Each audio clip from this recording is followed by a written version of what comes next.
My name is Eleanor Cullen, and I will be reading my children's picture book, A Match for a Mermaid, which is illustrated by David Roberts. Malu, the mermaid, had just turned 18 and would soon rule the whole of the ocean as queen. But anxious and fearful of ruling alone, she wanted to find someone to share her throne. Her first thought was to give her best friend Brooke a ring and say, "Please spread the news of my search for a king." And so Brooke did as she was told to do, repeating the news to all mermen she knew. Mermen came to meet Malu from all over the ocean. There were so many of them they caused a commotion. Each brought a present for their future queen, and as they waited their turn, they would pout, primp and preen.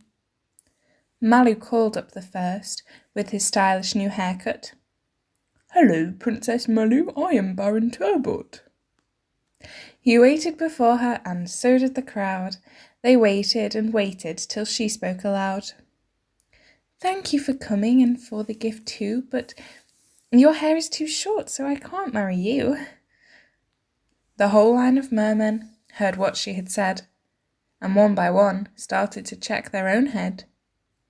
Each worried and whined that their hair wasn't right, and then swam away out of Malu's sight.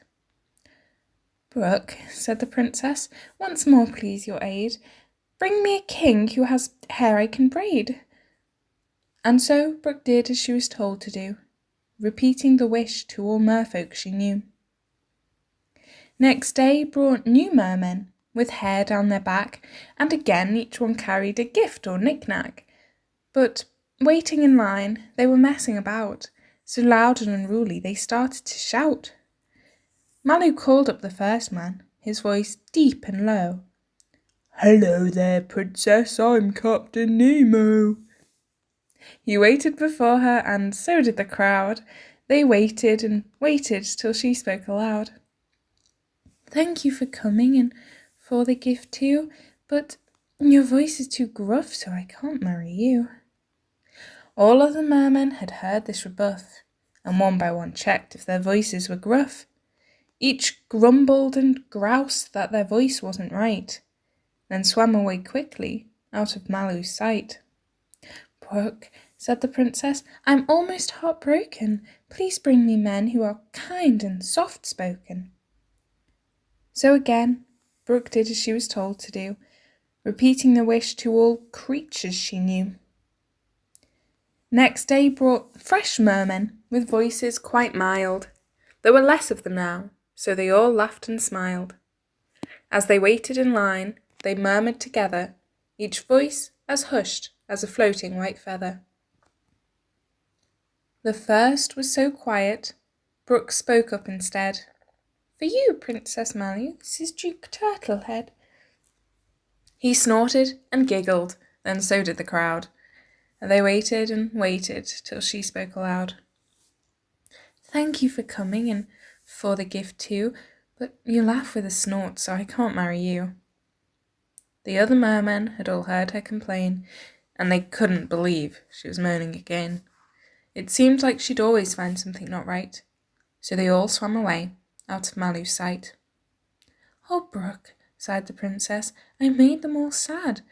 Please find me a king whose laugh won't drive me mad." And so Brooke did as she was told to do. She repeated Malu's wish to everyone she knew. Next day brought one merman. He was all that remained. Having heard about each suitor, he looked very drained, but his voice was soft and his hair was long, and he'd been told many times his laugh was like song.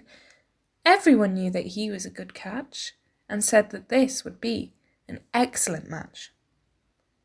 Brooke called up the man and said with a sigh, "For you, Princess Malu, this is King Kai."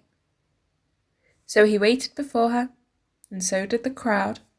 He waited and waited till she spoke aloud.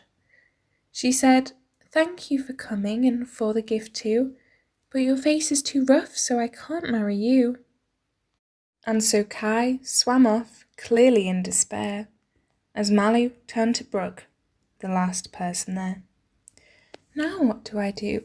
She gloomily said. There's no man in the ocean who I want to wed. At this, Brooke looked nervous and took Malu's hand. She gazed at her and gave the speech she had planned. I like to think that my face isn't rough, and I do not shout so my voice isn't gruff. You can see for yourself that my hair isn't short, and if something is funny, I don't laugh with a snort. I don't have a gift, and I don't have a jewel, but if you married me, I'd help you to rule. After Brooke spoke, Malu started to smile. It turned to a grin and she laughed for a while. Your hair is flowing and as smooth as silk. Your laugh is lyrical and I love its lilt. Your face is my favourite and your voice is too. It would be a great honour to marry you. Malu the mermaid has just turned 18, and with her wife Brooke, they now rule as two queens. Eleanor Cullen, writer, absolutely fantastic to have you join in this year's virtual bandstand. Just tell us a little bit about what you do and your practice. It'd be great to hear a little bit about your work. I'm a writer. I'm currently studying an MA in screenwriting at Liverpool John Moores, and I just did my bachelor's in English literature and creative writing with them. So I like to write across a whole bunch of different formats. I like screenwriting, but I really love children's books, which is why I'm here talking to you today. Oh, fantastic. So with the screenwriting, I presume you're writing sort of screenplays for short films, presumably. How's it been doing that and the children's literature over lockdown? It's obviously been a very strange period for everyone. It's been a lot of fun because they're so different, and especially because it means I get to engage with a lot of it to make sure, I'm doing things that are different to other people and to get inspiration. So it means I get to watch a lot of TV and read a lot of kids' books and call it research. So I've really enjoyed that part of it a lot. Amazing. I can't let that go by asking what your own favourite children's book is. Oh, I have quite a few. I love anything by Jacqueline Wilson. But younger ones, I'd probably go for Julia Donaldson, ones with like an easy rhyme that it sticks in your head for so long. Like the Gruffalo, I think everyone can recite part of the Gruffalo just because it's so iconic and simple. Yeah, absolutely. Really, really impressive in terms of the artwork for those books as well. Just so gorgeously made. Okay, so you're sharing your book, A Match for a Mermaid. Just tell us a little bit about the process and what inspired that. Well, I was mainly inspired to write it because I've read a lot of children's books, obviously ever since I was little, and I never read any that had gay characters in. And I thought that should probably change because, everybody deserves to be represented. And especially for kids reading, they need to know about all the kinds of different people who they'll meet or who they might become. So my main aim when writing it was to just write a story that featured a gay love interest. And so I kind of worked from there. I made it about mermaids because my niece loved mermaids. And then I tried to make it like a journey. So the main character meets lots of men before finding the mermaid at the end. So the child gets to follow along with that and see how it turns out in the end. Oh, that sounds really, really wonderful. And would you say that there's a lack of that kind of diversity within children's literature and literature more widely as well? Is it just limited to children's literature at this stage, would you say? I think lots of publishing is making improvements and that diversity is becoming more common in every type of literature. But I would say at the moment, children's literature does seem to be lacking, just in my experience, because there are books that are coming out that celebrate lots of different people. There aren't as many of them to counteract the ones that aren't coming out, if that makes sense. Yeah, absolutely. I've got to ask, Eleanor, I'm just wondering, did you encounter any resistance or any sort of mainly negativity when you were putting your work out there? Have you sort of received any of that? There was definitely some of it, mainly on Twitter. I think in person, everyone's been really welcoming, and in other online platforms, everyone has been. But I know when it was announced on Twitter, there was a small group of people who instantly jumped on it when the book wasn't even out yet, just saying it's completely unnecessary and they didn't see the point in showing children lesbians. And they made it out like it was this big, terrible, like brainwashing thing, when I didn't want it to be like that. I just wanted it to be a love story like any other one. Yeah, well, good for you, sort of persevering and getting that work out there. I wonder if that actually galvanizes the sense of the need to do this against that kind of backdrop out there.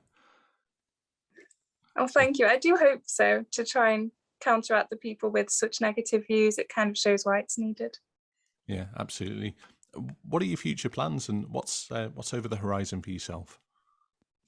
Well, I'd like to finish my MA and focus on that first, but I'd love to write more children's books. I've written quite a few in lockdown because there's been so much spare time, but I haven't had the chance to get them out like A Match for a Mermaid.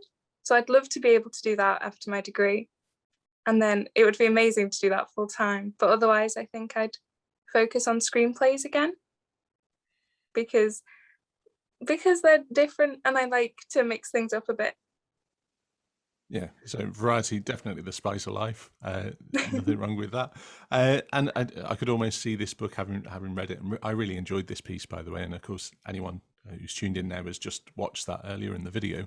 But it almost lends itself to maybe sort of animation or something similar as a screenplay. I think that'd be fantastic. So either this or another piece I'd love to see. And if you want to share it with the bandstand in the future, that'd be absolutely wonderful. Oh, thank you. I would love to. Great. Well, thanks so much. A Match for a Mermaid. We'll be leaving this on the virtual bandstand for a little while to come, and anyone can come and enjoy that. It's just a really wonderful piece, and made with such sincerity. So an absolute joy to include it in the programme.